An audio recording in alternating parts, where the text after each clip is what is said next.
Aku ingat lagi ni cerita ni memang ingat sampai bila-bila Izwan Makno punya ulasan. Brandon gone. Dua sama. Tahu tak Brandon hari tu ada demam denggi. Yes. Cerita tu lepas game Lepas baru tahu final, kan. Lepas final dia pergi hospital, check denggi. Kau tahu half time dia baring atas lantai, diorang letak ice cube atas badan nak turunkan body temperature. Time tu ingat demam biasa. Rupanya lepas game baru check denggi. Dia main dan main 90 minit, score equalizer dengan demam denggi. Menang piala. Menang.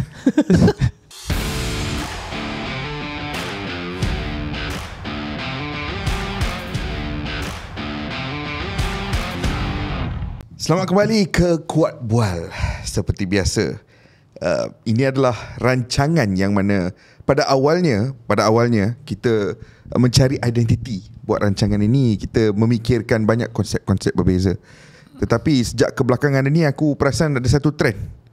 Bila kita mula episod podcast ni je, mesti sahabat Azwar akan buat lawak. Setiap episod dalam 3-4 episod terakhir ni, awak memang menjadi fokus utama setiap episod lah. Tak dirancang kan? Tak dirancang. Awak memang menjadi penyeri hidup lah dalam 3-4 episod terakhir ni. Tapi episod hari ni saya rasa saya tak nak bagi cabaran penyeri hidup pada Azwar. Saya sebenarnya ada satu topik yang selalu topik pertama ni kita gelak banyak, kita buat lawak banyak. Tapi topik ni mungkin hari ni dia akan jadi macam berat sikit. Dia akan jadi berat disebabkan baru-baru ni aku ulang balik tengok satu movie yang aku dah lama tak tengok. Movie tu bernama Bucket List. Pernah tengok? Siapa pelakon lah? Dia Morgan Freeman dengan Jack Nicholson. Dia movie daripada tahun 2007. Cerita dia pasal dua individu yang dah tua ni. Diorang dah tua dan diorang ada penyakit yang terminal. That means nak, aku pernah tengok. pernah tengok cerita. That means diorang akan mati tak lama lagi. So diorang buat keputusan untuk spend the rest of their time sebelum diorang mati ni untuk fulfill segala desire diorang, bucket list diorang. So diorang pergi lah serata dunia. Diorang pergi untuk tick bucket list one by one. Aku suka movie tu disebabkan lakonan Jack Nicholson dengan Morgan Freeman semua. Tetapi at the same time, konsep bucket list tu bagi aku something yang agak romantik lah.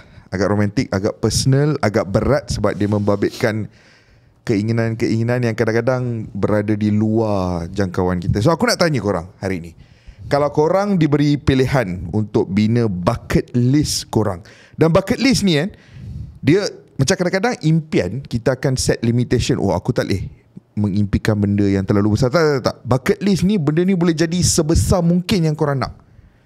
Apa yang akan ada dalam bucket list masing-masing? Tak kisahlah apa benda pun. Apa yang akan ada dalam bucket list korang? Aku start dulu ke apa? Boleh? Aku punya bucket list dia bukan sekarang. Sebab sekarang dalam proses bukan membesarkan anak, menyesuaikan diri dengan ada anak nak membesar. Lain tu. Okay, lain tu. So aku rasa bucket list ni kalau dipanjangkan umur, okay, yang ni aku akan buat. The moment anak aku dah masuk, bukan masuk belajar, the moment anak aku dah bekerja kot, maybe that time maybe anak aku umur dalam 23, 24 maybe habis belajar. So that time maybe umur aku dah 50. Aku akan travel serata dunia dengan wife aku. Kalau boleh aku tak nak balik. Dia yang macam sejenis yang 2 bulan aku away. So kira kau jadi backpacker lah. Memang aku tapi aku pernah buat macam tu apa? Okay. Yang sejenis 2 minggu hari-hari aku drive 300 kilo 400 kilo kat New Zealand So aku nak buat benda tu. So sebab aku rasa benda tu apa lokasi yang kau akan target? First aku akan pergi New Zealand balik. Okay. First kali aku akan pergi New Zealand balik. Aku akan pergi negara-negara yang seangkatan walaupun bukan benua yang sama. New Zealand, Switzerland, Norway, negara yang, senang cakap, negara yang aku boleh describe sejauh mungkin dari bandar. Aku suka duduk, aku nature yang layan nature lah. Sebab aku rasa benda tu, moment tu dia best sebab dia, kita hidup, kita umur 30 lebih ni kan, aku tak tahu korang, tapi aku almost every day akan ada at least 1 hour yang aku fikir pasal kerja. At least 1 hour. At least. Maybe pagi 15 minit, walaupun hari yang cuti, betul cuti ni, tapi at least ada pagi 10 minit, Tengah hari 10 minit dah, combine dah jadi tambah semua dah jadi sejam lebih. Dia as simple as yang kau nak relax otak, kau scroll social media, kau nampak something, benda ni related kerja lah. Kau dah terfikir nanti kerja nak buat macam mana lah. Momen tu tak ada. Momen yang memikirkan kerja, yang tak memikirkan kerja tu tak ada langsung dalam hidup kita tengah sekarang ni. Tapi bila travel tu, itu the only way yang aku langsung tak fikir pasal kerja. For example, waktu aku pergi New Zealand dulu, so aku enjoy waktu tu 2 minggu memang tak fikir langsung. And even aku rasa sebab aku enjoy tu, aku balik dapat nangis kot. No, dia dengar macam joke. Dia dengar macam joke. Betul lah, tapi dia dengar bila macam joke. Dia bukan, kita semua adult kan. Kita semua dewasa kan. Kadang-kadang orang kata, contohlah orang, benda ni luar topik sikit lah. Kadang-kadang orang kata kahwin lama, tak dapat anak apa semua. Kadang-kadang bukannya tak sihat, tapi otak kita stres kan. Betul. Badan kita genetik, bukan genetik. That's apa? true. Tekanan bukan apa perkataan hormon. tu? Hormon badan kita tengah tak sihat sebenarnya. Hari-hari pergi kerja, stres apa semua. Tu yang aku pergi sana aku tak stres. Office punya barang, email aku tak buka langsung. Aku tak jengah, bukan tak buka, aku tak jengah. Langsung. Balik nangis. NZ kat tu nangis. So itu memang bucket list kau lah. Itu yang the first. Memang aku die aku akan cuba nak buat yang tu. Sebab kadang-kadang kau dah settle komitmen kau apa. Aku dah bagi anak-anak pun, aku dah bagi kau sekolah, aku dah bagi kau pelajaran dan pengajaran, dan kau dah pergi ke dalam pekerjaan. Pandai. Elok dah kerja Haji Dola dulu bagi aku time belajar, dia suruh aku cari sendiri jalan hidup. Faham tak? Lepas tu hang boleh nampak botak travel satu dunia dengan beg kuih chua. Bag masih maintain. Beg masih maintain. Color je mungkin berubah. Color je berubah. Itu brother. Barang rare brother. Come on. Saiz besar sikit aku. Saya besar sikit aku. Backpacker sebenar. Tapi yang layer yang first kali laptop lah. Come on. Nak live movie je. Bukan nak buat kerja pun. Time tu dah tak ada laptop dah sebab hantar kerja. Time tu iPad je lah. iPad je lah. Tapi itu lah, maybe Make sense. dia akan bertambah selepas dengar yang lain-lain. Tapi the first one aku boleh come out is tu lah. Ada tak bucket list yang bila dengar benda tu rasa macam terlalu impossible, tapi dia sebahagian daripada bucket list hang? Aduh. Member impossible is nothing. Jangan saya pakai perkataan impossible. Paling-paling pun stiker tompel possible. Sebab aku tahu hang tengok YouTube channel yang aku tengok juga, Yes Theory. Yes Theory kan ada mamat daripada Egypt yang bernama Amar. Dia punya bucket list is dia nak skydive daripada Pyramids of Giza kan. Dia nak lompat ke dia nak climb Pyramids of Giza, ingat tak? Ya, aku tahu. Tapi itu sounds quite impossible. Ya. Tapi dia berjaya lakukan benda tu. Macam tu. Aku tak rasa aku ada bucket list ataupun ambition yang too extreme. Yang tak ramai orang buat ke apa. Aku tak rasa. Aku rasa banyak bucket list aku adalah berkenaan dengan tempat yang aku nak pergi. And banyak tempat yang aku nak pergi ni dia in conjunction with events.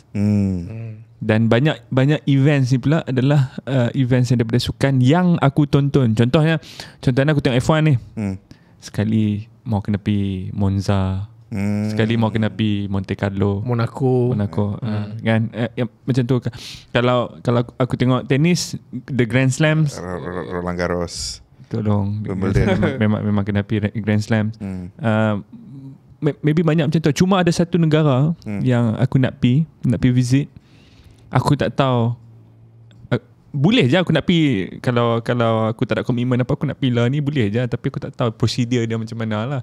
Aku nak pergi Iran. Kenapa? Aku nak pergi Iran sebab Ni ada kau ada cerita tu. aku nak pergi Iran. Tehran. Aku nak pergi Tehran, Iran.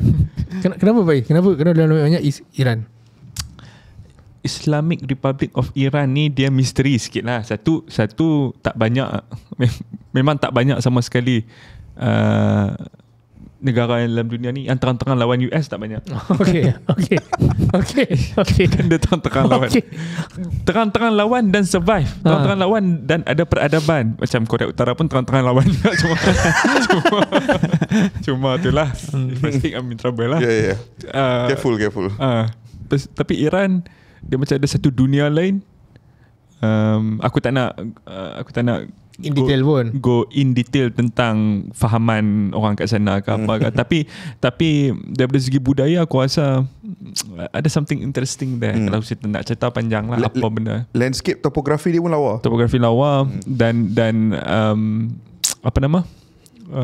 Cara negara itu dibangun dan juga diselia pun agak unik. Sebab dia satu republik yang sangat Ayatollah. Aku pernah cakap dengan orang yang pernah transit di Tehran.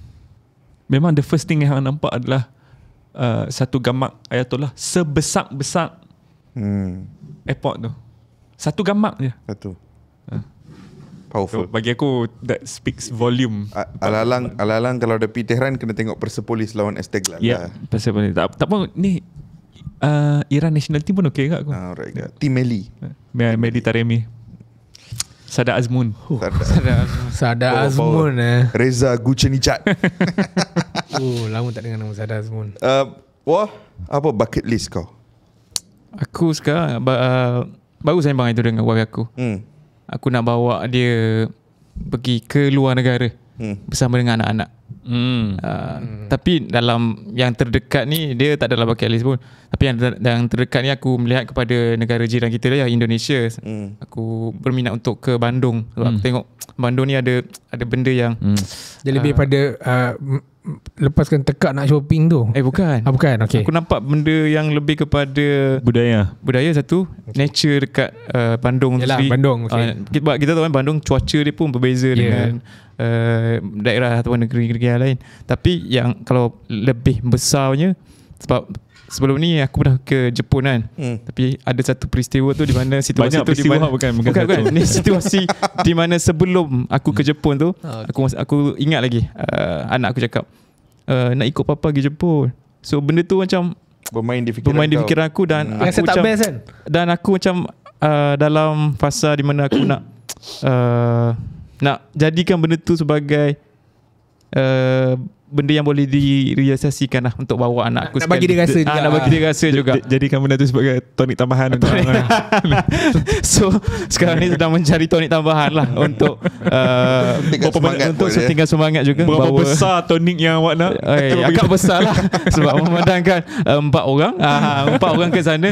Tapi bagi aku sebab aku masa kecil aku tak berpeluang tau nak keluar. Sebab yalah aku adik-adik ramai kan tak berpeluang untuk nak pergi even melawat dalam negara kita ni pun tak sempat lah mak ayah aku nak bawa. Rombongan sekolah ke KL dan Melaka tak pernah. KL kenapa Melaka? Selalunya sebab bandar bersejarah tu lah.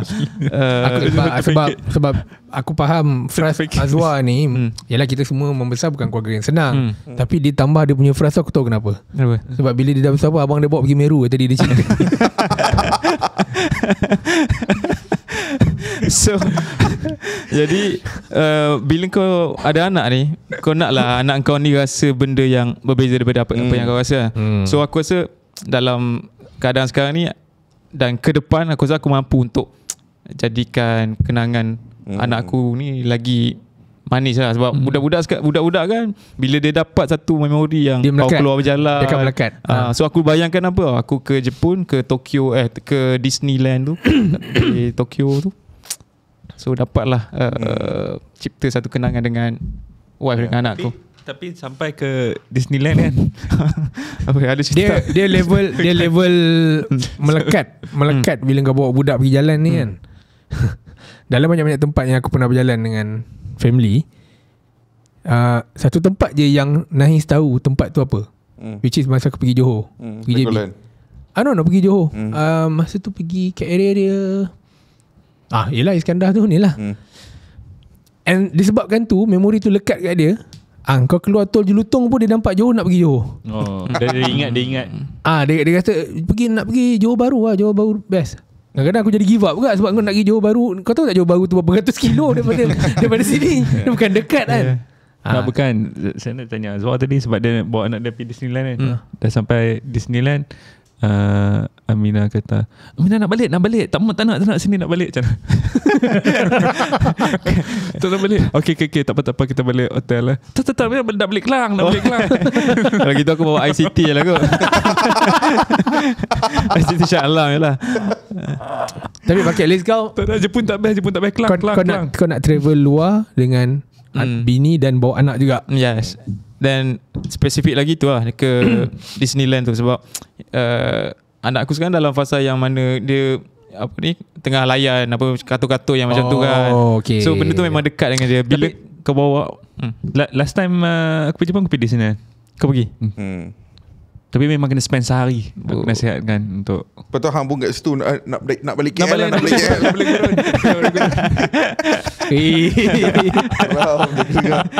Itu yang best bah. Kan? Best. Hang punya. Untuk orang besar pun best, apatah lagi orang kecil. Aku cukup berbangga lah. Aku cukup berbangga kerana sahabat kita berdua yang berkeluarga di sini. Bila saya guna perkataan bucket list, diorang punya bucket list semua melibatkan keluarga. Ni yang Aku sangat berbangga. Tak, memang diorang akan ada bucket list yang personal, tapi aku berbangga yang jawapan first yang dia bagi itu melibatkan keluarga. Tapi saya curiga, adakah ini disebabkan bini mereka tonton podcast ini? Sebab saya yakin ada Benda agensi ni- travel sedang melihat kita punya. Benda ni, contoh aku cakap, first kali aku pergi New Zealand. Sampai sana, jangan bersoal mana aku nak pergi dulu. Jangan aku dah bawa dia pergi situ. Tu je. Kita bila apa-apa bercakap, fikir jauh. Tak payah jauh sangat. Jangka masa Yang lama. nak balik kejap lagi je. Dia kalau bucket list ni, dia ada benda-benda yang, contoh macam bucket list yang attainable, bucket list yang hang rasa macam boleh ni dalam masa terdekat boleh. Macam aku tahu macam wife aku dia memang betul-betul teringin nak pergi Sepanyol, Spain. Dia memang a big fan of Spain and Portugal lah, dua negara tersebut. So bucket list aku adalah untuk nak bawa dia dan menikmati Sepanyol dan Portugal bersama dengan dia. Dan pada waktu yang sama, wife aku ni fan Liverpool. Dia teringin nak pergi Anfield lah. Dia fan Liverpool, dia teringin nak pergi Anfield. So aku nak bucket list aku nak pergi Anfield dengan dia lah. Boleh. Itu Ada betul Damansara ada satu Anfield. bukan Anfield tu. Kelang ada. Tapi at the same time, dia ada bucket list juga yang rasa macam tak tahu akan ever dapat ke tak. Apa tu? Sebab dia kompleks dan dia melibatkan banyak faktor. Salah satunya adalah, impian aku adalah aku dan wife aku buat road trip dari East Coast ke West Coast US. Naik camper van. Road apa tu? Road trip 6 bulan. Bukan Caravan. highway dah. So salah satu jalan yang aku nak Road- teringat nak naik, Route 66. Route 66. Route yes. 66. R66. Dan aku nak pergi kepada semua national park yang ada sepanjang jalan tersebut. Aku nak berhenti dekat all the small towns ataupun large cities yang aku membesar dengan so many pop culture reference. Macam aku nak pergi New Orleans punya jazz and blues scene. Aku nak pergi Detroit. Aku nak pergi tempat-tempat yang ada Atlanta, tempat-tempat yang ada hip hop culture. New York City. Banyak tapi Queens. those things akan bukan sekadar consume a lot of money, tapi a lot of time. Sebab hang tak boleh buat benda tu 2 minggu, 3 minggu. That has to be a 6, 7, 8 months. Kau nak pergi US tu pun dah berapa jauh. So itu salah satu impian. Hang sebut pasal national park sendiri kan. Kita generally akan ada knowledge tentang general park dekat US ni. Aku rasa masa kita primary school lah kan? Kita mula baca kan. Dia yang paling obvious tu apa nama dia? Apa yang dekat LA? Bukan, ada satu national park ni yang paling popular lah dekat US. Mana? Oh my god. Yang ada Niagara Falls ke? Bukan. Niagara Falls tu dia bukan part of national park. Tak ingat. Tak apa, later. Nanti kita cari. So kita tak, the first idea that we get adalah US adalah satu negara besar and banyak parks and banyak type of parks, Yes. depending on your geographic location.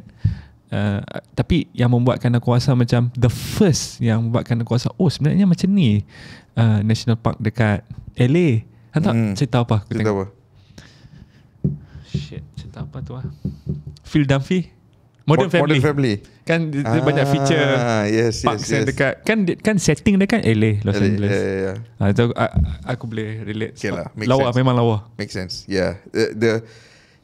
Itu lagi satu yang macam aku teringin. Yang ni aku perlu meyakinkan isteri aku, kerana isteri aku dia banyak risau dengan tempat tu bersih ke tak kan. Tapi salah satu benda yang aku selalu impi nak buat adalah aku nak ambil Trans-Siberian Railway yang bermula di Vladivostok all the way sampai Moscow.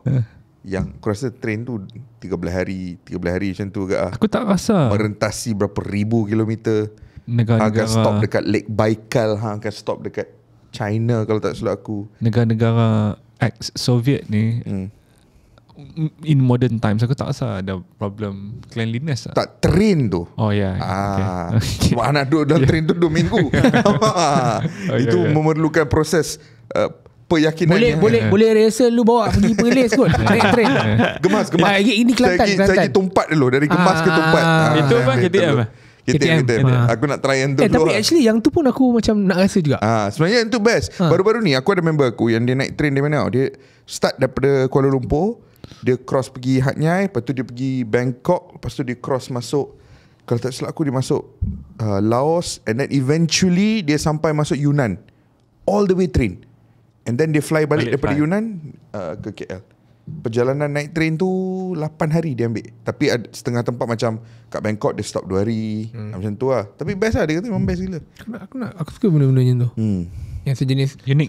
Sebab throughout all the journey nanti kau akan jumpa macam-macam benda, confirm. Yes. And indirectly kau akan belajar banyak benda. Walaupun kau tak ada niat nak belajar apa-apa pun, kau nak jalan kosongkan otak kau je, tapi sebenarnya kau akan belajar banyak benda. Serius. Apa lagi bucket list korang? Dia travel tu obviously the first one lah. Pasal semua tadi travel base. Travel base. Kalau non-travel base? Non-travel base, no, bucket list aku tak nak utang. Well, debt free. Debt free ya. Aku tak nak ada hutang. Completely debt free.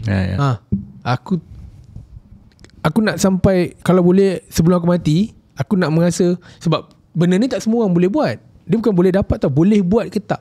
Maksud aku, contoh kalau aku nak cakap, kalau boleh sebelum aku mati, aku nak dah clear daripada hutang. Boleh jadi lagi berapa hari nak mati, ataupun lagi setahun 2 tahun nak mati tu, aku masih lagi hutang kereta. Contohnya. Tapi aku, kalau boleh aku nak dalam keadaan, aku nak rasa dia punya freedom tanpa clear rasa hutang. Kalau hari ni aku habis bayar kereta pun, aku masih ada bayar rumah apa. Sama juga. Betul. So dia cerita yang lagi berapa tahun, 20 tahun lagi, 20 lebih. 20 lebih tahun. Yang waktu rumah aku dah habis bayar rumah. Cuma masalah dia, kekangan dia di sini lah. Kita kan ada masalah cepat susah hati bila tak ada hutang kereta. Rasa nak buat hutang baru. Mengelola. Dah ada hutang yang 30 tahun tu, nak buat pula hutang baru. Rasa nak cari investment lah. Tak, dia bukan macam tu. Dia macam ni, kadang-kadang hang tenang je, petang-petang hang tengah minum teh, hang pun browse TikTok, tiba-tiba keluar video Abang Gan. Abang Gan, mekanika. Time tu dah mula risau dah sikit. Belum lagi buka WhatsApp, ada kawan cakap demi jeku. Ini kamu yang menekan-nekan ni kadang-kadang teracun. Faktor luaran. Kita tak salah. Siapa kata kita salah?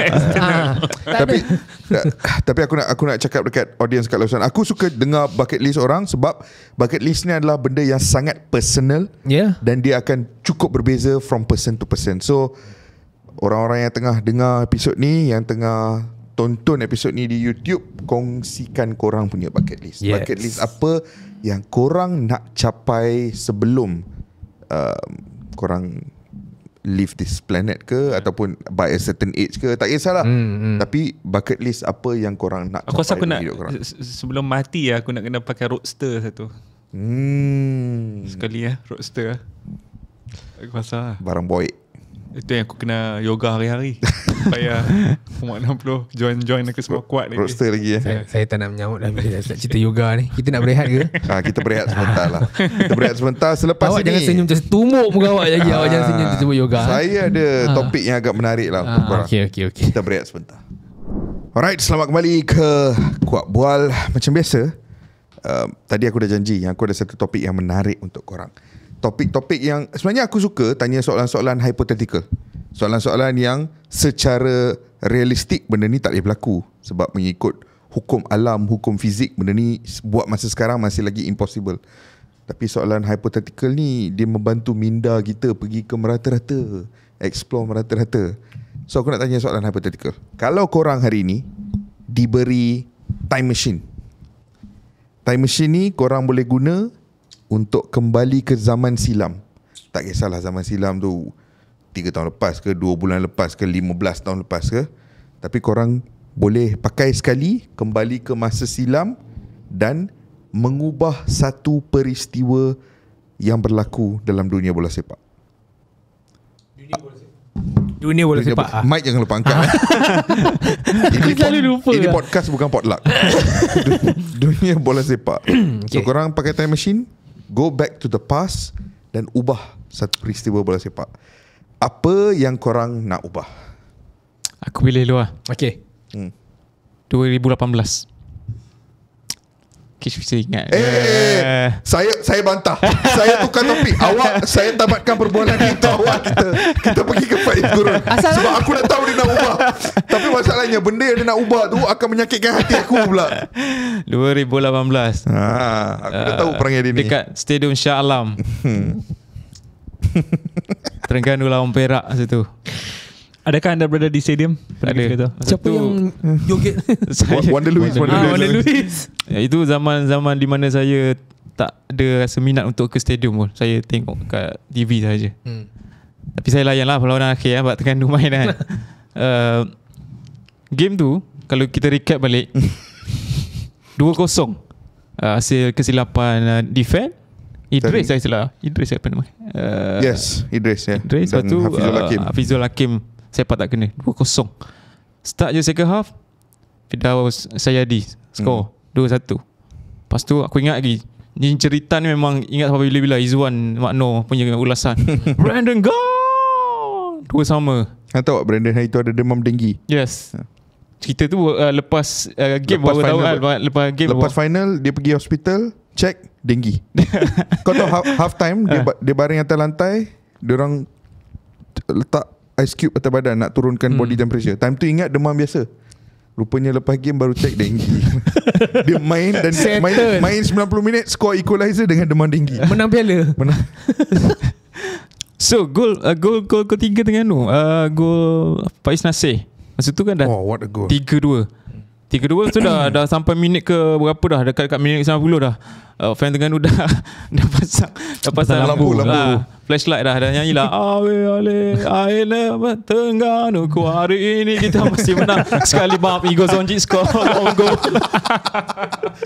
So kalau aku boleh patah balik ke zaman tu, aku siapa coach masa tu? Irfan Bati aku tak ingat 2018. Siapa? Coach Perak. Bukan. Perak Mehmet. Tak Terengganu. Irfan Bati. Ya. Dengan baju pink dia, meja pink. Okay.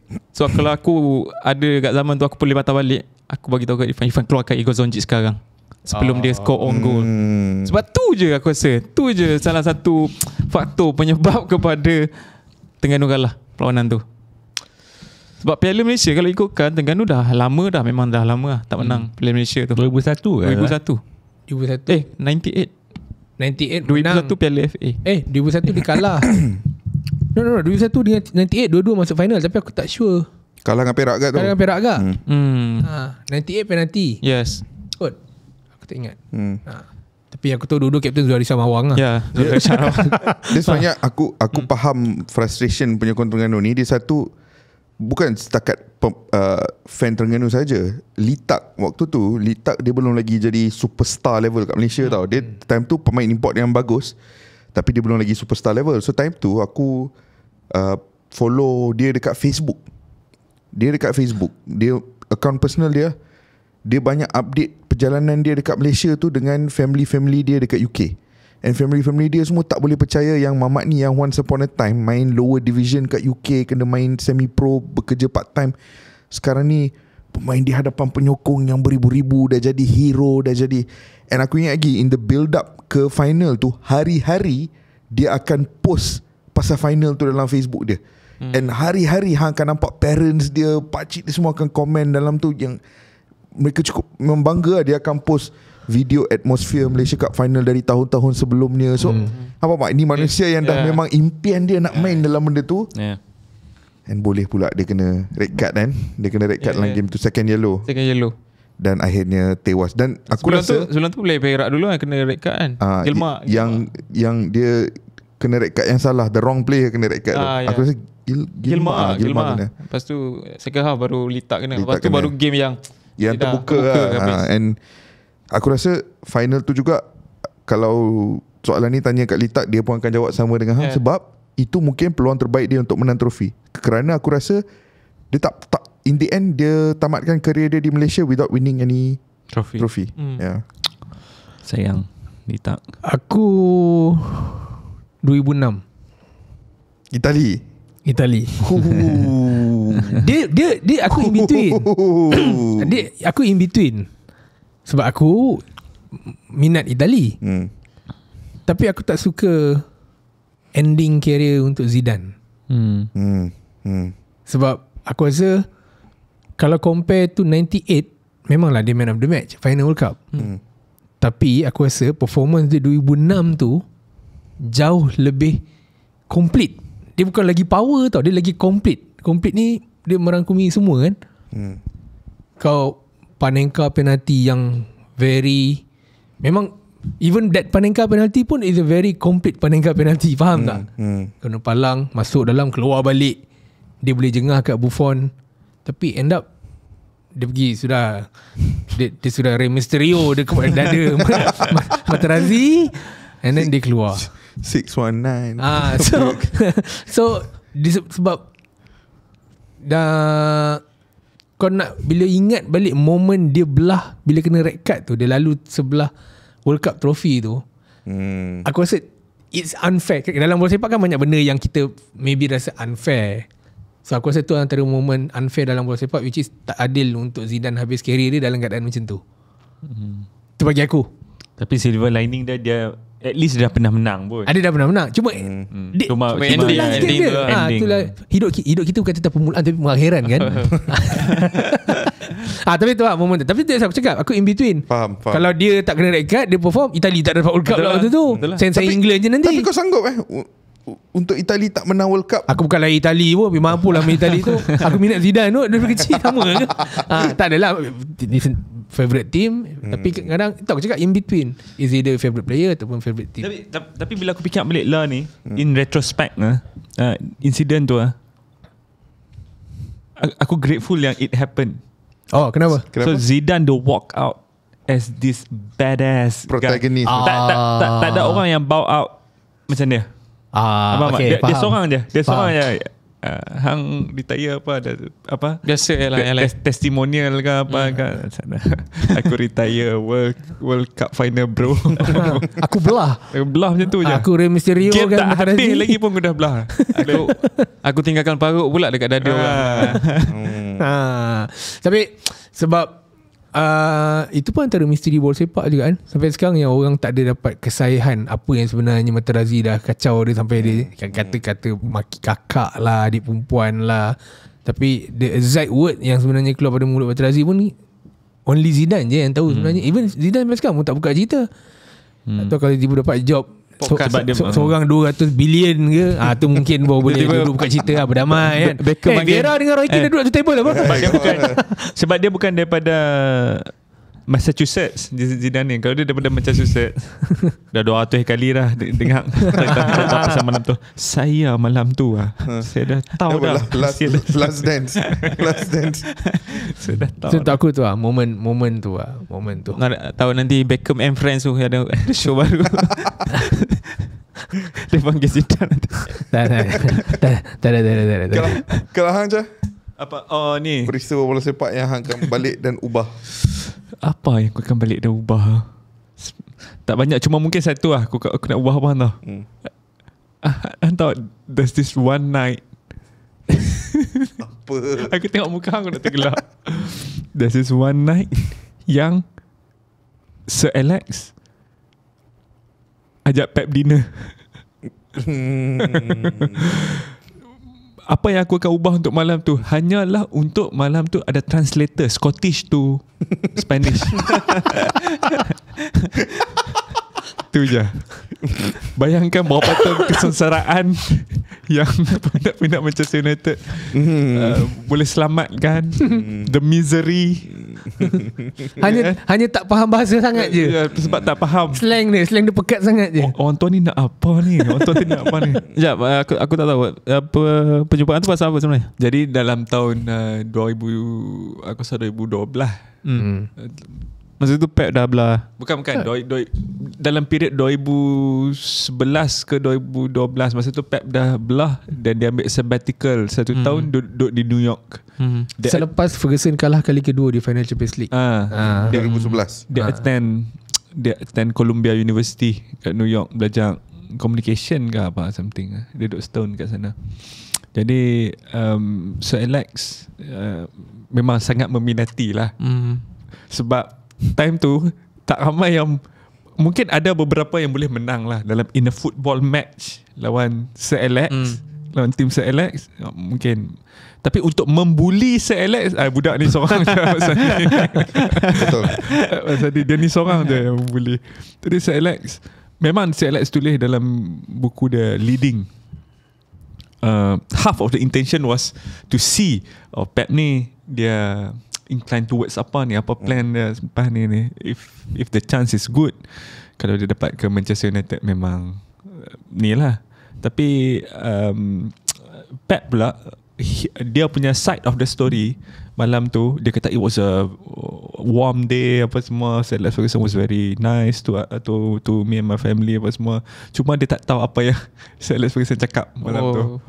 A large part of it banyak belok bagi dia. Tapi aku sure accent dia. Tapi aku sure they had a good time. Tapi yalah, tak ada benda yang dikonfirmkan di malam tu. Ada something missing. Sepatutnya akan ada signature keluar daripada malam tu. Sepatutnya pre-contract. Kalau Pep came to United, what would have happened? I don't know. Sebab sebab struktur masih chaos tau. Ya, sebab dia tak ada Shiki. Dia tak ada Soriano. Tak ada Shiki, tak ada Soriano. Dia ada Ed Woodward, brother. Mungkin dia sen-sen Paulo Fonseca je lah kalau di GMU. Tapi who knows? Who knows apa yang dia boleh buat kan? Dengan bajet yang ada kan? Dengan minta Toni Kroos dapat Fellaini. Minta Toni Kroos, minta Fabregas dapat Fellaini. So mungkin malam tu just untuk di restoran tu ada translator Scottish to Spanish dah. Bukan English lah. Not even English, but Scottish. Aberdeen. Ya tu. Lah tu. Sebenarnya menarik. Dia kalau sama vibe dengan jawapan Faiz, ada satu lagi melibatkan MU juga. Which is aku akan pergi tukar orang yang meeting dengan Jurgen Klopp dulu tu. Okay. Tak payah bawa pergi Ed Woodward. Sebab Jurgen Klopp dalam tempoh masa yang singkat, dia pergi meeting dengan Ed Woodward dan dia pergi meeting dengan leadership Liverpool. Perbezaan dia tulis dalam biografi dia. Dia kata leadership Liverpool jual kat dia satu projek untuk reactivate the Anfield crowd.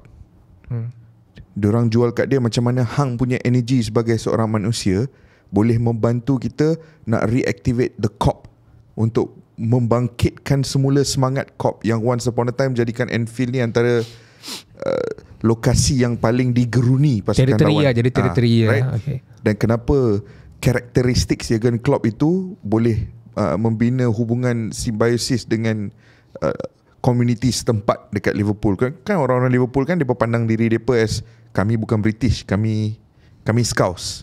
Dia national anthem England pun dia tak nyanyi kan. So dia kata Jurgen Klopp boleh bangkitkan that us against them energy.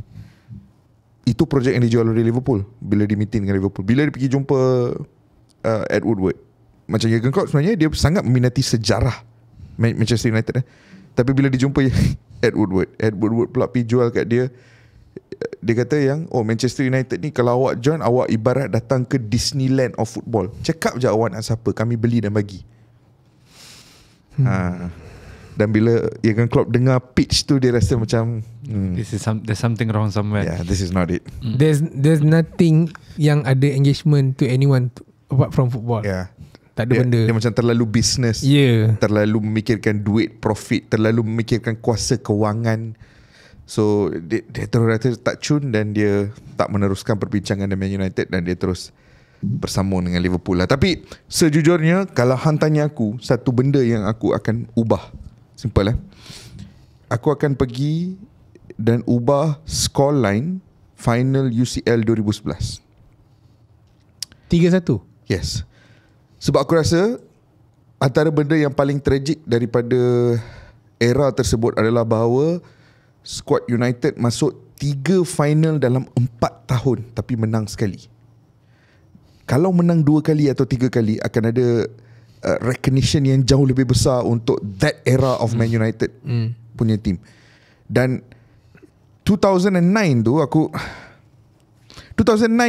it was almost impossible lah. Bagi aku that game Barca outplayed United more than even 2011. 2011 tu aku rasa bila Wayne Rooney scored that equalizer, moving into half time, satu je harapan aku. Dan aku rasa kalau hang tanya Sir Alex Ferguson benda ni sekarang, in fact kalau tak silap aku, dia pernah mengaku yang dia buat satu silap, which is at half time dia tak bawa masuk Park Ji-sung.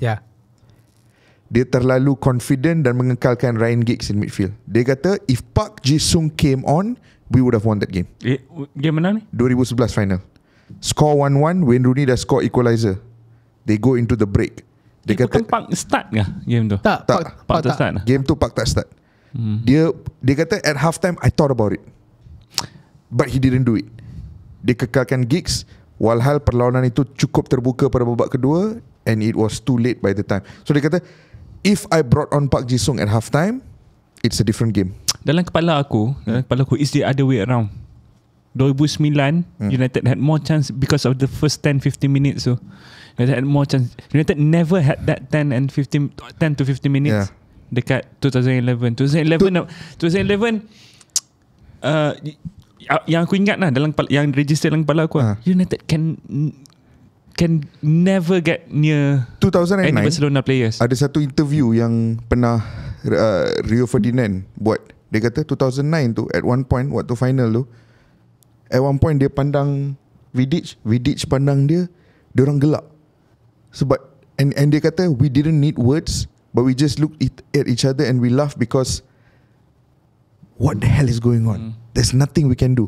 And at one point Busquets datang gelakkan dia sebab kau mainlah long ball kau tak boleh buat apa. Dia kata dia orang memang rattled, goyang gila.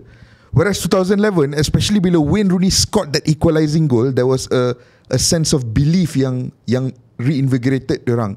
And that's why Sir Alex sampai sekarang bila dia fikir balik game tu, dia kata kalau aku bawa masuk Park dan ubah sebab kan Sir Alex kata, time tu kan dia macam stubborn. Dia kata dia punya prinsip is Barca tak Barca, kami Man United we play to attack. Tapi kalau dia kata kalau aku more pragmatic, aku jadi a bit more defensive, I bring on Park, I absorb, then it could have been a different game. So bagi aku, kalau aku boleh ubah that final 2011 tu, at least Sir Alex Ferguson retires at Man United with 3 Champions League titles instead of 2. Aku ada satu benda yang kalau boleh ubah aku nak ubah. Maybe Azwa akan ingat cerita ni juga, aku tak sure. Kalau boleh, aku nak putarkan masa balik waktu bapa Adriano mati. Oh wow. It could be sesuatu yang sangat besar untuk Brazil. Sebab sejak wujudnya nama Ronaldo Nazario di Brazil, tak ada pure number 9 terbaik sampai sekarang. Pure number 9 dekat Brazil. No one comes close. Tak ada. Paling dekat Adriano. Tu shooting 99 tu. Ya. Pairkan dia Win 11 dengan Roberto Carlos, tolak pergi depan. Itu dapat free kick daripada bangku simpanan pun mesti silap boleh. Tapi hang punya point ni gila weh. Adriano besar. Adriano tu terlalu besar nama dia and ability dia. Kau bayangkan dia pergi ke, there's one confederation, no, bukan confederation, aku rasa Copa America. Dia pair dengan Marcio Amoroso. Aku rasa Copa America 2004 ke apa.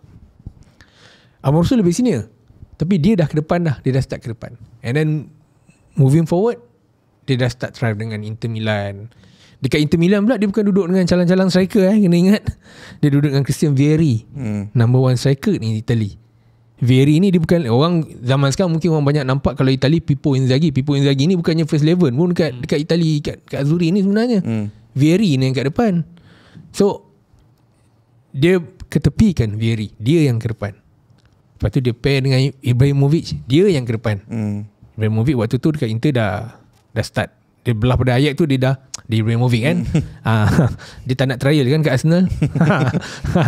Tapi tu aku cakap, kalau ada satu benda yang mungkin boleh diubah, aku nak patah balik pergi waktu bapak dia mati tu. Selamatkan bapak dia.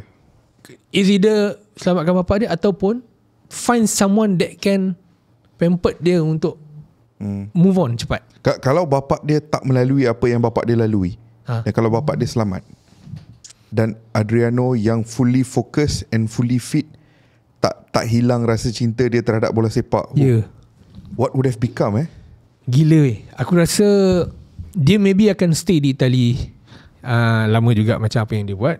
Jangan Real Madrid at one point. Maybe Barcelona ke Real Madrid ke. Tapi dia takkan ada penurunan form yang drastic macam apa yang dia go through Sebab dia cepat kan. Siapakah yang paling banyak assist Adriano musim 2002-2003 di Parma? Rui Costa. Siapa? Aku tak ingat. Yang paling banyak dalam musim tu. Clue? The Prince. The Prince. Parma 2002-2003. Veron. Siapa? Prince of Italy. Prince lah. Kalau dia sebut nombor negara dah habis dah cerita ni. Siul lah. Senior player ke junior? Senior lah. Masa tu senior lah. Parma. Prince ni bukan baju ke? Baju kan? Baju dah tua sangat. Sekejap. Pirlo kat Parma tu. Pirlo dekat Milan lah. Dia sebelum tu dia Brescia. Okay. Siapa Siapa? Hidetoshi Nakata. 2002-2003 dia kat Parma. Gandingan Nakata dan Adriano. Not talked about What enough. a combo, brother. That one before dia pergi Roma. After Roma tak silap. After Roma. Okay. Gila lah. Nakata Nakata. Hidetoshi Nakata. What a guy. Tapi tu Adriano tu aku frust lah. Serius. Itu best shot of today lah. Aku tak terfikir. That's outstanding. Sebab because Adriano ada segala ramuan untuk menjadi antara top 3 strikers ever. Dia ada ramuan tu. Sebab banyak dalam kepala aku tadi. Yang lalu Zidane. Even kalau boleh aku nak tengok De Gea tu belah lepas menang Europa League. Sebab Europa League tu menang dalam keadaan Romero yang first keeper. Tapi bagi aku benda tu macam maybe sentiment aku fan MU ke, boring lah. Tapi cuba bayangkan juga dia dengan Brazil lepas tu, kalau lah Brazil pun. Okay, kau bayangkan Aku nak tanya soalan. Tahun apa yang form dia mula dip? Aku rasa 2007 ataupun 2008. 2008. 2006 he's doing well dengan World Cup, dengan Brazil dekat World Cup. 2010 Brazil kat mana World Cup? 2010 striker Brazil Luis Fabiano. Brazil habis mana tahun tu 2010? Aku rasa lepas 2010 ada Wagner Love semua tu. Betul. Round of 16. No. Quarter tu pun round of 16. Neymar dah masuk time tu belum? 2014 even worse daripada Luis Fabiano. Fred. Tak boleh. 2014 paling teruk. 2018 2014 Fred. 2018 Neymar 2018. Nama 9 dia. Bukan. Nama 9 bukan. Nama 9 dia siapa? Gabriel Jesus kan? Gabriel Jesus kot. Jesus masuk City 2017.